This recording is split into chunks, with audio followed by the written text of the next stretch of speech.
Hi అండి, welcome to Prasanna talks. ఈరోజు సొద్దలతో సొద్ద రొట్టెలు ఎలా చేసుకోవాలో చూసేద్దాం. ఇక్కడ నేనైతే ఇసురాయి అంటాం మేము, లేదా తిరగల్లో వేసి సొద్దల్ని అయితే పిండి చేయడానికి అయితే చూశాను. ఇది మొదటిసారి నేను సొద్ద రొట్టెలు చేయడం.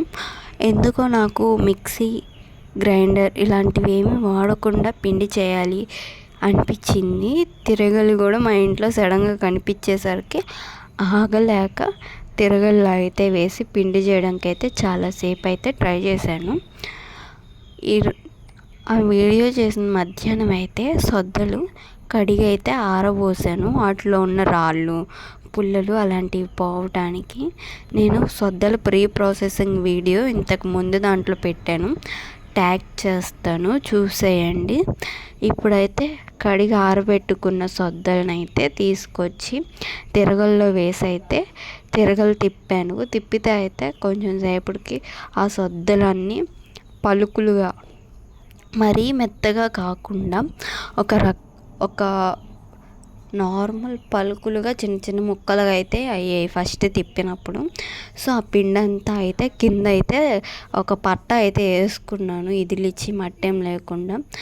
ఆ తిరగల్లో అయితే పిండి అయితే చేశాను. ఇదిగోండి, ఇలా అయితే అయింది పలుకులుగా. సొద్దలన్నీ నలిగిపోయినాయి తిరగల కింద. ఇప్పుడు ఆ తిరగల కింద ఆ పలుకు పిండిని తిరగల్లో వేసి అయితే మళ్ళీ తిప్పడానికి అయితే ట్రై చేశాను. బట్ అసలు ఆ తిరగలకి పొల్లలేదు. చేత్తో తిప్పి అయితే చేతులు అయితే చాలా నొప్పి వచ్చేసాయి. ఇప్పుడు ఆ పలుకు పిండిని కూడా తిరగల్లో వేసి అయితే వెనక్కి ముందుకైతే లాగుతూ అయితే పిండి అయితే చేయడానికి ట్రై చేశాను. ఇలా ఒక 4 నుంచి 5 సార్లు చేశాను. అలా అయితే అయ్యింది పిండి. ఇంకా మెత్తటి పిండి కోసం ఖాళీ టైం ఉన్నవాళ్ళు మిక్సీ వాడకుండా ఇలా తిరగల్లో తిప్పడం వల్ల వాళ్ళకి ఒక టైప్ ఆఫ్ ఎక్సర్సైజ్లా ఉంటుంది. జిమ్కి ఇలా వెళ్తారు కదా, ఇది చాలా వెయిటెడ్ రాయి. దీన్ని కదిలించడం వల్ల వాళ్ళ మజిల్స్లో ఉన్న ఫ్యాట్ కూడా కరుగుతుంది. కొంచెం జిమ్ ఎక్సర్సైజెస్కి ఇలా తిరగలి వాడుతూ మనం కొంచెం ఫ్రీ టైంలో అయితే ఇలా చేసుకోవచ్చు. చాలా ఈజీ అయితే కాదు, చాలా కష్టం. బట్ జిమ్కి వెళ్ళి వెయిట్ లిఫ్టింగ్స్ లాంటివి చేసి డబ్బులు కట్టి చేయడం కన్నా మన ఓన్గా ఎలా ఎక్సర్సైజ్ చేసుకోవాలో చూసుకోవచ్చు. ఇదైతే పిండిని అయితే మళ్ళీ తిరగల్లో వేసి అటు ఇటు వెనక్కి ముందుకి అయితే ఇలా కదిలిస్తూ అయితే చేశాను. అప్పుడు కొంచెం పిండి పలుకు కాస్త కొంచెం పిండిగా అయితే అయ్యింది. తిరగళ్ళు ఊర్ల సైడ్ అయితే చాలా ఉంటాయి, చాలా ఇళ్ళల్లో ఉంటాయి, కానీ సిటీస్లో అయితే చాలా తక్కువ, అక్కడక్కడైతే ఉంటాయి. మా ఇంట్లో అయితే తిరగలి లేదు. ఇది మా ఇంటి పక్కన అక్క వాళ్ళ తిరగలి. అక్క అయితే మాకు ఎప్పుడో ఇచ్చింది. ఇంకా తను మర్చిపోయింది, అది మోయలాక వదిలేసింది. అడిగింది కానీ మేమే మోయలాక తీసుకువెళ్ళలేదు. ఇప్పుడైతే ఆ తిరగల్ని కడిగేసి నేనైతే ఈ సొద్దపిండి అయితే పట్టాను. సొద్దపిండి మరీ అంత మెత్తగా రాలేదు, కానీ నాకు తెలీదు సొద్ద రొట్టె చేసుకోవడానికి సొద్దపిండి చాలా మెత్తగా గోధుమ పిండిలాగా అయితే రావాలంట. నాకు తెలియక పలుకు సొద్దపిండిని అయితే కలిపేసి అయితే సొద్ద రొట్టెలు చేయడానికి ప్రయత్నించాను. అదేమైందో చూసాండి, ముందైతే అప్లోడ్ చేశాను, చూడండి. ఇదైతే నాకు మినిమం 4 గంటల ఎక్సర్సైజ్ అయిపోయింది. అదే మిక్సీలో చేస్తే 1.5 గంటలో సొద్ద రొట్టెలతో సహా అయిపోయాయి. నాకు ఈ పిండి చేయడానికి 2 గంటలు, ఆ తర్వాత రొట్టెలతో పడిన కుస్తీ ఇంకొక 4 గంటలు. అసలు మొత్తం 4 గంటలు ఎక్సర్సైజ్ అయిపోయి ఇంట్లోకి వెళ్ళి అయితే రొట్టెలు చేశాను. చూడండి ఆ రొట్టెలు ఎలా వచ్చాయో చూడండి. నేను ఆ తిరగల్లో సొద్దలో కొన్ని పోసుకుంటూ అయితే అలాగైతే పిండి పట్టాను. ఆ పిండి అయితే టీ జల్లెడ తెచ్చాను ఇంట్లోకి వెళ్ళి. టీ జల్లెడలో వేసి పడదాం మెత్తగా వస్తుందని. కానీ అది పలుకుగానే ఉంది పిండి. టీ జల్లెడలోకి ఎంత ట్రై చేసినా అసలు దిగట్లేదు ఆ టీ జల్లెడలోకి. ఇంకా అలాగే మళ్ళీ ఆ కింద ఉన్న పిండి అంతా తీసుకొని తిరగల్లో వేసి మళ్ళీ అలా ఆ ప్రాసెస్ ఒక గంట చేశాను. ఆ గంట చేశాక కూడా అది ఇంకా పలుకుగానే ఉంది. నాకు తెలీదు సద్ద రొట్టెలు చేయడానికి పిండి అంత మెత్తగా అవ్వాలి అని. ఇంకేం చేశాను, టీ జల్లెడ తెచ్చా. ఆ మధ్యలో మా అమ్మ వచ్చి చెప్పింది చాలా మెత్తగా అవ్వాలి అని. అందుకని వెళ్ళి టీ జల్లెడ తెచ్చి జల్లించడానికి ట్రై చేస్తే అసలు ఆ టీ జల్లెడలోంచి తెగట్లా. సరే ఏదైతే అయింది, నా స్టైల్లో చేద్దామని చెప్పి ఆ బలుగు పిండిని వేసి మళ్ళీ వేసి అయితే కొంచెం మెత్తగా అయితే చేశాను. ఎంత ట్రై చేసి చేశానంటే మెత్తగా ఎన్నిసార్లు చేశానంటే ఒక సైడ్ హ్యాండ్ నొప్పి వచ్చింది.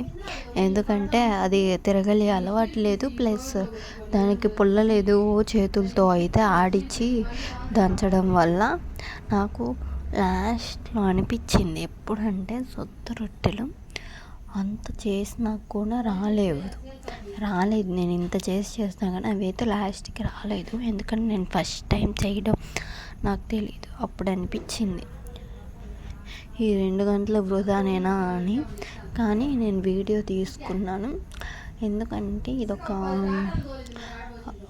ఇన్ఫర్మేటివ్ వీడియోగా ఉంటుంది, ఎవరైనా ఇలా ట్రై చేయాలంటే అని తీసాను. ఈ సొద్ద రొట్టెలు తినడం వల్ల షుగర్ కంట్రోల్ అవుతుంది. లైక్ సొద్దలు, రాగులు, సోమలు, అహరికలు ఇలాంటి మిల్లెట్స్ వల్ల మన బాడీలో ఉన్న బోన్స్ స్ట్రాంగ్ అవుతాయి. ప్లస్ ఎవరికైనా హెల్త్ ఇష్యూస్ ఏమన్నా ఉంటే వాటన్నిటికీ ఒక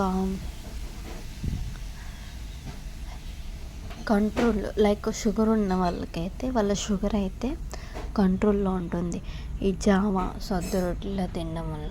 ఇక్కడైతే సొద్ద రొట్టెల ప్రాసెస్ నాకైతే పిండి అంత క్వాంటిటీలో అలా అయితే వచ్చింది. కొంచెం మరి అంత స్మూత్గా లేదు, కొంచెం నార్మల్గా ఉంది, అలా అయితే వచ్చింది. దాంట్లో కొంచెం ఉప్పు, వాటర్ అయితే వేసి పిండిని మెత్తగా అయితే కలుపుకుంటున్నాను. పిండి అయితే మెత్తగా లేదు అసలు. ఈ వంట అయితే అట్టర్ ఫ్లాప్ అయిపోయింది. నేను చేశాను కానీ నాకు రాలేదు.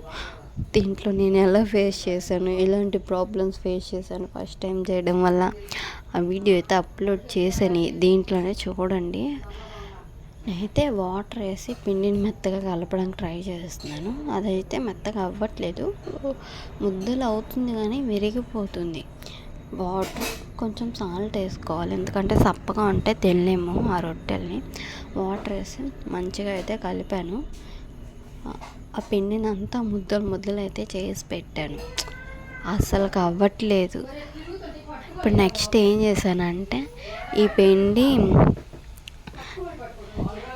రొట్టెలు చేస్తే అసలు రావట్లేదని చెప్పి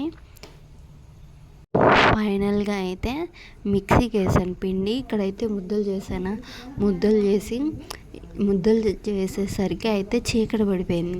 ఇక్కడ కూర్చొని ఒక ప్లేట్ మీద ఒక కండ పెట్టుకొని ఆ కండ తడిపి దాని మీద ఒక ముద్ద పెట్టి అయితే చాలా ఇంకెలా అంటే నేను ఎలాగైనా సొద్ద రొట్టెలు చేసేయాలి ఈరోజు ఎలాగైనా నేనే సొంతగా చేసేయాలి, ఎటువంటి మిషన్ వాడకుండా. ఇంకా నయం పొయ్యి మీద కాలుద్దాం అనుకున్నా, 6 గంటలు పట్టేది. కానీ గ్యాస్ మీద అయితే కాల్చాను. మంచిగా గుడ్డ మీద చాలా పలసాగా అయితే చేశాను. నాకు రాదు కదా, నాకు తెలిసిన విధానం అదొక్కటే. ఇంకా చేశాను. లాస్ట్కి ఏమైందంటే ఆ గుడ్డ మీద నుంచి ఆ రొట్టె అయితే పెనం మీద అసలు ఎంత ట్రై చేసినా పడట్లా, ముక్కలు అయితే ఇరిగిపోయింది. ఇంకొకటి చాలా ఇంట్రెస్టింగ్, ఇంక నేనే ఆ రొట్టెని చెక్కుతున్నాను రౌండ్గా, చాలా నీట్గా పలసగా చేశాను.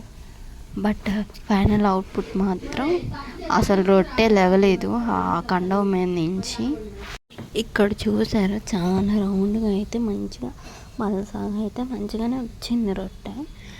బట్ అదైతే చాలా రౌండ్గా అయితే వచ్చింది. పెద్ద పళ్ళెం మీద కండ వేసి అయితే చేశాను, రాలేదు. ఇప్పుడైతే అదే పళ్ళెం మీద కర్చీఫ్ వేసాను. ఎందుకంటే కర్చీఫ్ మీద చేస్తే ఆ పెనం మీద రొట్టె పెట్టి పైన నీళ్ళు జల్లితే అయితే కర్చీఫ్ ఈజీగా వచ్చేసిద్దని అనుకున్న వీడియో చూశాను నేను యూట్యూబ్లో.